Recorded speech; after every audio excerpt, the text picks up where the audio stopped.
Selamat pagi Indonesia. Anda menyaksikan seputar Bali terkini pukul 10 waktu Indonesia Tengah. Pemirsa, pesatnya perkembangan zaman sangat berpengaruh terhadap kondisi masyarakat, terutama generasi muda dalam memahami agama.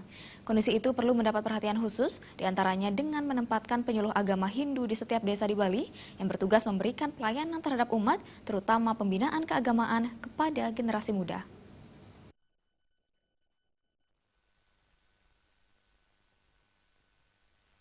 Agama mempunyai kedudukan dan peranan yang sangat penting dan strategis, utamanya sebagai landasan spiritual, moral, dan etika dalam hidup dan kehidupan umat manusia.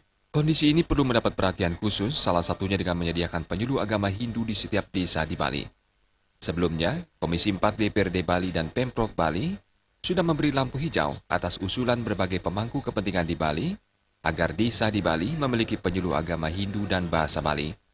Sudah disepakati bahwa tahun 2016 akan diadakan perekrutan. Namun setelah dilakukan berbagai pertimbangan dan pengkajian, akhirnya diputuskan untuk tahun 2016 hanya bisa diwujudkan perekrutan penyuluh bahasa Bali. Sedangkan penyuluh agama belum dianggarkan dalam APBD tahun 2016 karena belum mencukupi. Hal ini mengakibatkan lulusan sarjana agama Hindu gigit jari. Menyikapi hal tersebut, Direktur IHD Denpasar Inenga Dwija mengatakan, pihaknya bersama pihak terkait akan tetap komitmen dan berjuang agar di tahun mendatang, perekrutan penyuluh agama Hindu bisa direalisasikan.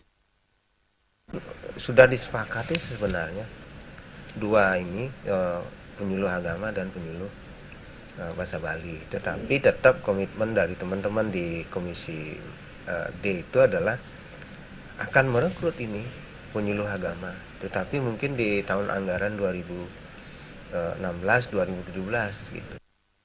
Dwija menambahkan, perekrutan penyuluh agama Hindu sangatlah penting melihat kondisi masyarakat sekarang yang semakin berkembang. Para penyuluh berfungsi sebagai ujung tombak di masyarakat dalam rangka pelayanan kepada umat, terutama pembinaan keagamaan dalam generasi muda di setiap desa. Gargita dan Bayudi, Bali TV.